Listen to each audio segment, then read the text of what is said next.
ಎಲ್ರಿಗೂ ನಮಸ್ಕಾರ. Welcome to beauty of life stories channel. ಅಕ್ಕ, ನಾನು ಆ ಚಿಕ್ಕಮ್ಮನ ಮನೆಗೆ ಬಂದಾಗ್ನಿಂದ ಆಕೆಯ ಮೇಲೆ ಅನುಮಾನ ಪಡ್ತಿದ್ದೆ. ಅವಳ ಹಾವ ಭಾವ, ನಗು ಇವೆಲ್ಲ ನನಗೆ ಆಶ್ಚರ್ಯ ತಂದಿತ್ತು. ಆದರೆ ಅದನ್ನು ಪ್ರಶ್ನಿಸುವ ಧೈರ್ಯವಿರಲಿಲ್ಲ. ಅಬ್ಬಾ, ನೀವು ಸಮರ್ಥವಾಗಿ ಎದುರಿಸಿದ್ರಿ, ಅಲ್ಲದೆ ಸರಿಯಾದ ಕ್ರಮ ಕೈಗೊಂಡಿರಿ. ನಾನು ಮೊದಲಿನಿಂದಲೂ ಕುಮಾರ್ಗೆ ಹೇಳ್ತಿದ್ದೆ ಹೆಣ್ಣುಗಳ ಬಗ್ಗೆ ಹುಷಾರಾಗಿರು ಅಂತ. ಮತ್ತೆ ಅವರು ತಮ್ಮ ದಾರಿಲೇ ಮುಂದುವರೆದ್ರು ಅಲ್ಲವೇ? ಹೌದು, ನನ್ನ ಮಾತಿಗೆ ಏನಾದ್ರೂ ಕಾರಣ ಹೇಳಿ ನನ್ನ ಬಾಯಿ ಮುಚ್ಚಿಸ್ತಾ ಇದ್ದ ಆತ.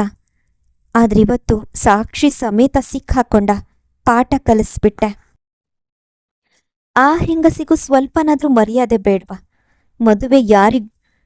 ಮದುವೆ ಆಗಿರೋರನ್ನ ಯಾಕೆ ಹೀಗೆ ಬುಟ್ಟಿಗೆ ಹಾಕೋತಾಳೆ? ಈಗ ಸಿಕ್ಕಿ ಹಾಕಿಕೊಂಡ ಅದೆಷ್ಟು ಧೈರ್ಯವಾಗಿ ಒಪ್ಕೋತಾಳೆ. ಅಬ್ಬಬ್ಬಾ, ಅವಮಾನವೇ ಇಲ್ವಾ ಆಕಿಗೆ? ನಿಜ ಕುಸುಮ, ಅಡ್ಡದಾರಿ ಹಿಡ್ದಿರೋರ ಲಕ್ಷಣವೇ ಹಾಗೆ. ಅವರುಗಳು ಯಾವುದಕ್ಕೂ ಅವಮಾನ ಅಂತ ತಿಳ್ಕೊಳ್ಳೋದೇ ಇಲ್ಲ. ಸಿಕ್ಕಾಕ್ಕೊಂಡ್ರೆ ಒಂದ್ ರೀತಿ, ಇಲ್ದಿದ್ರೆ ಇನ್ನೊಂದು ರೀತಿ. ಅವರಿಬ್ಬರ ಮಾತುಕತೆ ಹಾಗೆ ಮುಗಿದಿತ್ತು. ಮತ್ತೆ ಇಬ್ಬರು ಎಂದಿನಂತೆ ತಮ್ಮ ಕೆಲಸಗಳಿಗೆ ಹಾಜರಾಗ್ತಿದ್ರು. ದಿವಸಗಳು ಮಾತ್ರ ಕಳೆದು ಹೋಗ್ತಿದ್ವು. ಒಮ್ಮೆ ಕಶ್ಯಪ್ ಅವರಿಗೆ ತೀವ್ರ ಅನಾರೋಗ್ಯವಾಯಿತು. ಉಸಿರಾಟಕ್ಕೆ ತೊಂದರೆಯಾಯಿತು. ಕುಮುದ ಕೂಡಲೇ ತಂದೆಯನ್ನು ನರ್ಸಿಂಗ್ ಹೋಮ್ಗೆ ಸೇರಿಸ್ಬಿಟ್ಲು. ಅಲ್ಲಿನ ಡಾಕ್ಟರ್ ಪರೀಕ್ಷೆ ಮಾಡಿ ಕಶ್ಯಪ್ ರವರನ್ನು ಹೃದ್ರೋಗ ಸಂಸ್ಥೆಯ ಚಿಕಿತ್ಸಾಲಯಕ್ಕೆ ಸೇರಿಸಬೇಕೆಂದು ಸಲಹೆ ಮಾಡಿದ್ರು. ಆಗ ಅವಳಿಗೆ ಗಾಬರಿ ಆಯಿತು. ಆದರೂ ಧೈರ್ಯ ವಹಿಸಿ ಹೃದ್ರೋಗ ಚಿಕಿತ್ಸಾಲಯಕ್ಕೆ ತಂದೆಯನ್ನು ದಾಖಲು ಮಾಡಿದಳು. ಹೃದ್ರೋಗ ಚಿಕಿತ್ಸಾಲಯದಲ್ಲಿ ಕಶ್ಯಪ್ ರವರನ್ನು ಪೂರ್ತಿಯಾಗಿ ಪರೀಕ್ಷಿಸಿದ ಡಾಕ್ಟರ್ ಧನಂಜಯ ಹೇಳಿದ್ರು, ನೋಡಿ ಕುಮುದ, ನಿಮ್ಮ ತಂದೆ 1 ವಾರದ ತನಕ ಇಲ್ಲಿರ್ಬೇಕಾಗುತ್ತೆ. ಅಂದ್ಹಾಗೆ ಮನೇಲಿ ಯಾರ್ಯಾರಿದ್ದೀರಿ? ಡಾಕ್ಟ್ರೇ, ನಾನು ನಮ್ಮ ತಂದೆ ಮಾತ್ರ ಇರೋದು. ಅವರ ಜೀವಕ್ಕೇನು ಅಪಾಯ ಇಲ್ವಾ? ನೋಡಿ, ನಿಮ್ಮ ತಂದೆಯ ಬಗ್ಗೆ ಈಗಲೇ ಏನೂ ಹೇಳೋಕೆ ಆಗಲ್ಲ. ಹಾಗಂತ ನೀವು ಧೈರ್ಯ ಕಳೆದುಕೊಳ್ಳಬೇಡಿ. ನಮ್ಮ ಪ್ರಯತ್ನವೆಲ್ಲ ಮಾಡ್ತೀವಿ. ಡಾಕ್ಟರ್ ಧನಂಜಯರವರ ಮಾತಿನಿಂದ ಕುಮುದಾಳಿಗೆ ಸಮಾಧಾನವೇ ಆಗಲಿಲ್ಲ. ಅದಕ್ಕೆ ಬದಲು ದುಃಖ ಒಮ್ಮಳಿಸಿ ಬಂತು. ಅದನ್ನು ತಡೆದುಕೊಳ್ಳಲಾಗದೆ ಅವಳು ಅಲ್ಲೇ ಒಂದು ಮೂಲೆಯಲ್ಲಿ ಕೂತಳು.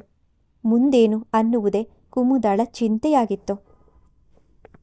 ಅಷ್ಟು ಹೊತ್ತಿಗೆ ಸರಿಯಾಗಿ ಅಲ್ಲಿಗೆ ಒಬ್ಬ ಯುವಕ ಬಂದ. ಅವನು ಕುಮುದಳನ್ನು ನೋಡಿ ಸೀದಾ ಹತ್ತಿರಕ್ಕೆ ಬಂದು ಕೇಳ್ದ, ನೀವು ಕುಮುದ ತಾನೇ?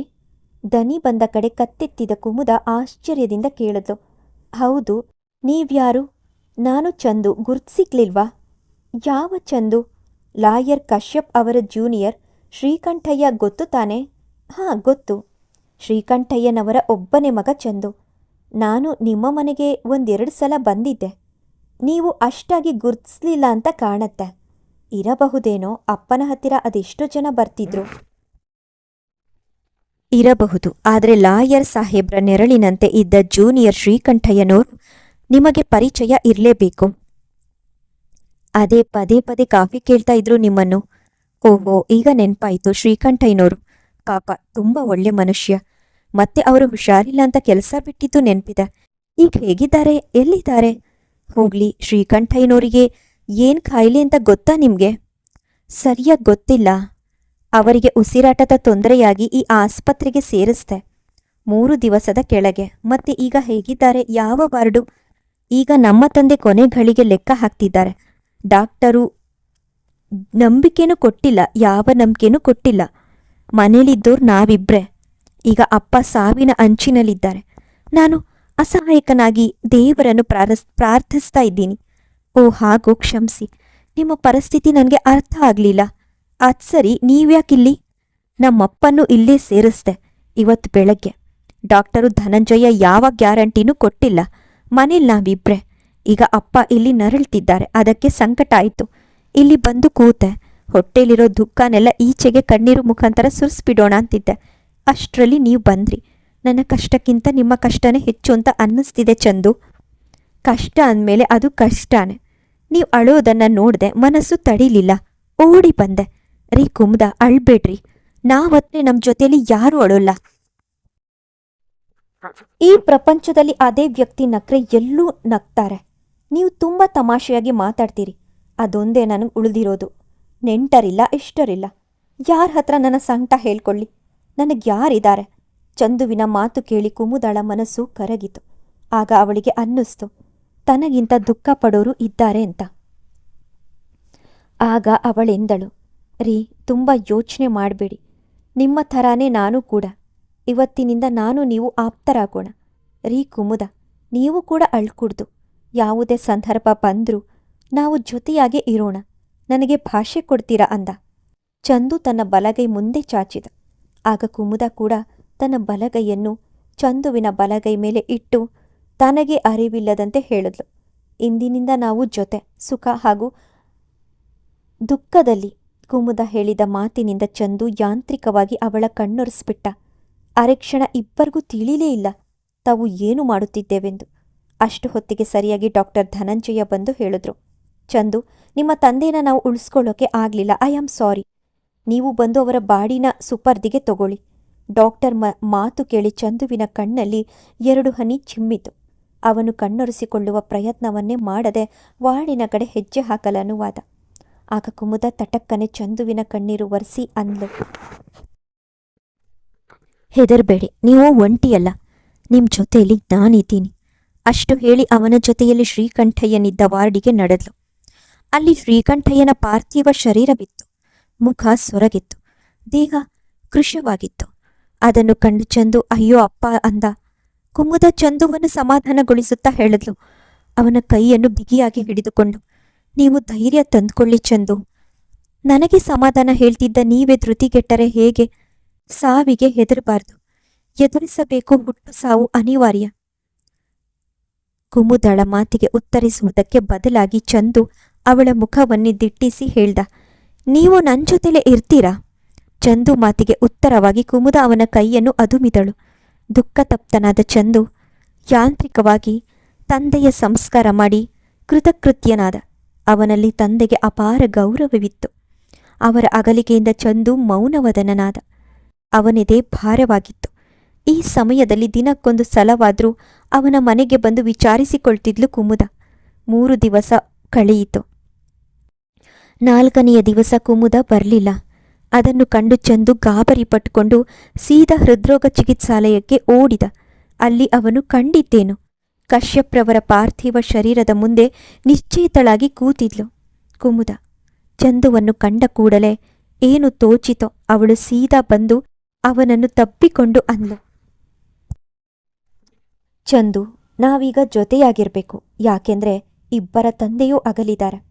ಆಕಸ್ಮಿಕ ಅಪ್ಪುಗೆಯಿಂದ ಚಂದು ಗಾಬರಿಯಾದ್ರು. ಅನಿರೀಕ್ಷಿತವಾಗಿ ಏಕವಚನ ಉಪಯೋಗಿಸ್ತ ಅವಳ ಬೆನ್ನು ನೇವರಿಸುತ್ತ, ಕುಮುದ, ಈ ಸ್ಥಿತಿಲಿ ನಿನ್ನ ನಾನು ಕೈ ಬಿಡೋಲ್ಲ. ನಾವಿಬ್ರೂ ಒಂದೇ. ನಿನ್ನ ದುಃಖವೇ ನನ್ನ ದುಃಖ. ನಿನಗೆ ನಾನು, ನನಗೆ ನೀನು. ಜೀವನ ಪರ್ಯಂತ ಒಟ್ಟಿಗೆ ಇರೋಣ. ಕುಮುದ ಮಾತಾಡಲಿಲ್ಲ. ಅದಕ್ಕೆ ಬದಲು ಚಂದುವಿನ ಅಪ್ಪುಗೆಯಲ್ಲಿ ಸಾಂತ್ವನ ಪಡೆಯಲಾರಂಭಿಸಿದಳು ಕೆಲ ಸಮಯದ ತನಕ. ನಂತರ ಚಂದು ಮುಂದಾಳತ್ವ ವಹಿಸಿ ಕಶ್ಯಪ್ರವರ ಪಾರ್ಥಿವ ಶರೀರಕ್ಕೆ ಸಂಸ್ಕಾರ ಮಾಡಿಸ್ತ. ವಿಧಿವಿಧಾನಗಳು ಮುಗಿದ ನಂತರ ಅವನೆಂದ, ಕುಮುದ, ನೀನು ಒಬ್ಬಂಟಿಯಾಗಿ ಆ ಮನೇಲಿ ಇರ್ಬೇಡ. ನನ್ನ ಜೊತೆಲಿದ್ಬಿಡು ಶಾಶ್ವತವಾಗಿ.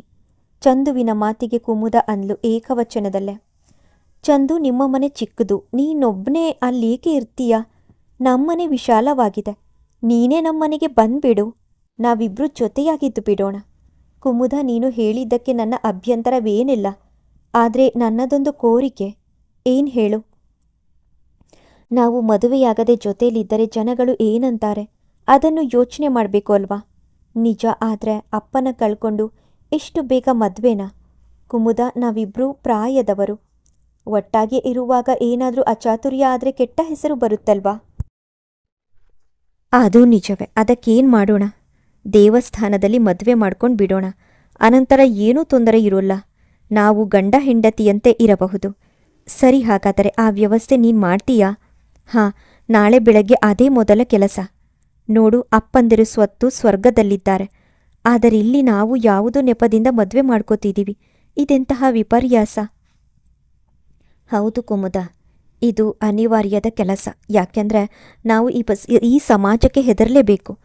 ಅದರ ಕಟ್ಟಳೆಗಳಿಗೆ ತಲೆ ಬಾಗಲೇಬೇಕು. ಇಲ್ದಿದ್ರೆ ಅಪವಾದ.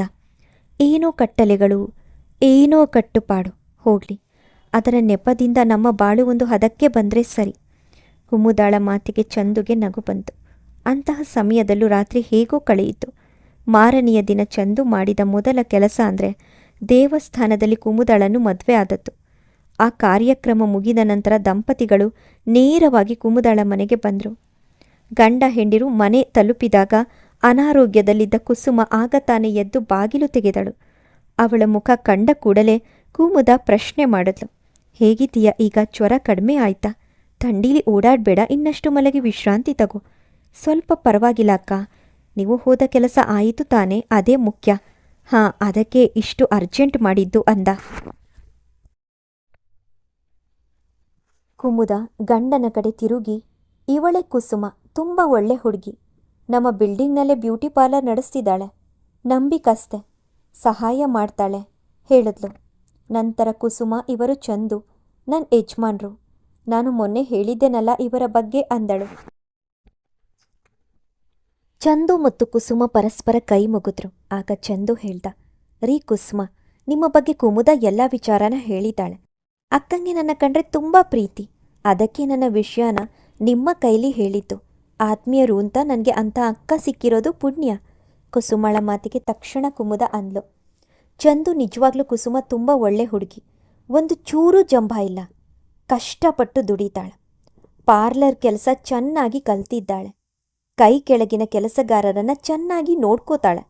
ಆಗ ಕುಸುಮ ಹೇಳಿದ್ಲು ಚಂದುವನ್ನು ಉದ್ದೇಶಿಸಿ, ನೋಡಿ, ಅಕ್ಕಂಗೆ ನನ್ನ ಹೊಗಳುವುದು ಅಂದರೆ ತುಂಬ ಇಷ್ಟ. ಅಷ್ಟು ಮಾತಾಡಿದ ನಂತರ ದಂಪತಿಗಳು ಮನೆಯೊಳಕ್ಕೆ ಬಂದರು. ಕುಸುಮ ಮತ್ತೆ ಮಲಗಲು ಹೋದ್ಲು. ತಂದೆಯ ಕರ್ಮಾಂತರಗಳಿಗೆ ಚಂದು 1 ವಾರದ ರಜೆ ತಗೊಂಡಿದ್ದ. ಅದು ಮುಗಿಯೋದ್ರೊಳಗೆ ಮದುವೆ ಶಾಸ್ತ್ರನೂ ಆಯಿತು. ಜೊತೆಗೆ ತನ್ನ ಚಿಕ್ಕ ಮನೆಯಿಂದ ಹೆಂಡತಿಯ ಮನೆಗೆ ವಾಸಸ್ಥಾನವನ್ನು ಬದಲಾಯಿಸ್ಕೊಂಡ್ಬಿಟ್ಟ.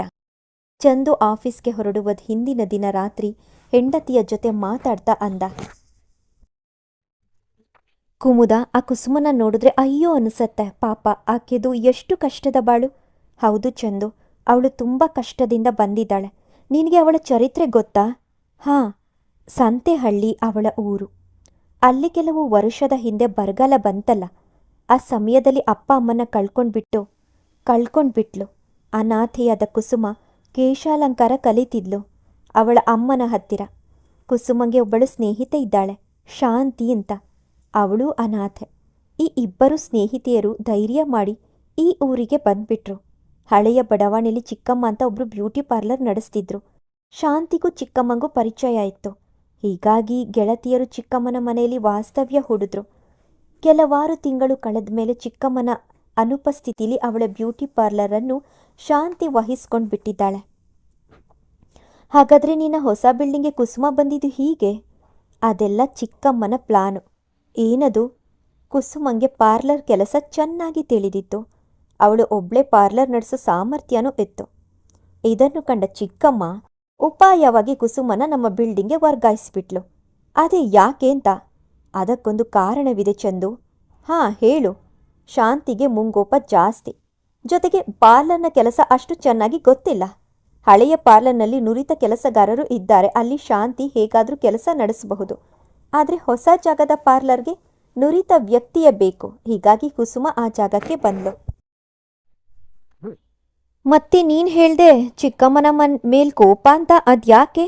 ಅದೊಂದು ದೊಡ್ಡ ಕಥೆ ಚಂದು, ಯಾವತ್ತಾದರೂ ಹೇಳ್ತೀನಿ. ಇವತ್ತು ನಮ್ಮ ಪ್ರಥಮ ರಾತ್ರಿ. ಈ ಸಂದರ್ಭದಲ್ಲಿ ನೋವಿನ ಕತೆ ಏಕೆ? ಕುಮುದ, ಇವತ್ತು ನಮ್ಮ ಹೊಸ ಬಾಳಿನ ರಾತ್ರಿ ನಿಜ. ಆದರೆ ಹಳೆಯ ಕಹಿ ನೆನಪುಗಳನ್ನು ಪೂರ್ತಿಯಾಗಿ ಮರೆಯಲೇಬೇಕಲ್ವಾ? ನಾನೇನು ಬೇಜಾರು ಮಾಡ್ಕೊಳ್ಳಲ್ಲ. ನೀನು ಸಂಕ್ಷಿಪ್ತವಾಗಿ ಹೇಳ್ಬಿಡು ಸಾಕು. ಯಾಕೆ ಗೊತ್ತಾ? ಯಾಕೆ? ನಿನ್ನ ಮನಸ್ಸಿನಿಂದ ಆ ಹಳೆಯ ಕಹಿ ನೆನಪು ಮಾಸಬೇಕು. ಆಗ್ಲೇ ನೀನು ಹೊಸಬಳಾಗಿ ಹೊಸ ಜೀವನಕ್ಕೆ ಕಾಲಿಡ್ತೀಯ. ಹೆಚ್ಚು ಸಂತಸದಿಂದ ಮುಂದೆ ಹೆಜ್ಜೆ ಇಡಲು ಸಹಕಾರಿಯಾಗುತ್ತೆ. ಅಂತಹ ಕ್ರಮದಿಂದ ನಾನು ಹೀಗೆ ಹೇಳಿದ್ದಕ್ಕೆ ಬೇಜಾರು ಮಾಡ್ಕೋಬೇಡ. ಹಾಗೇನಿಲ್ಲ ಚಂದು, ನನಗೂ ಹಾಗೆ ಅನ್ನಿಸ್ತು. ಆದರೆ ನೀನು ಮೊದಲ ರಾತ್ರಿಯೇ ಬೇಜಾರು ಮಾಡ್ಕೊಂಡು ಬಿಡ್ತೀಯೇನೋ ಅಂತ ಸುಮ್ಮನಿದ್ದೆ. ನೀನು ಕೇಳೋಕೆ ತಯಾರಾಗಿರುವಾಗ ನಾನು ಹಿಂದೇಟು ಹಾಕಲ್ಲ. ಅಂತಹ ವಿಷಯನ ನಿನಗೆ ತಿಳಿಸಿ ನನ್ನ ಮನಸ್ಸನ್ನು ಹಗುರ ಮಾಡಿಕೊಳ್ಳಲು ನನಗೂ ಇಷ್ಟ. ಇದರಿಂದ ನಮ್ಮ ಮುಂದಿನ ಬಾಳು ಸುಗಮವಾಗಿ ಬಿಡತ್ತೆ. ಸಂದೇಹನೇ ಇಲ್ಲ. ಅಂದಮೇಲೆ ಬೇಗ ಹೇಳ್ಬಿಡು ಕುಮುದ. ಕೇಳು ಚಂದು, ನಿನಗೆ ಗೊತ್ತಿರೋ ಹಾಗೆ ನನಗೆ ಮದುವೆ ಆಗಿತ್ತು ಕುಮಾರ್ ಜೊತೆ. ಯಾವ ಕುಮಾರ್? ಅದೇ ಲಾಯರ್ ಪದ್ಮನಾಭರ ಸಾಕು ಮಗ ಕುಮಾರ್.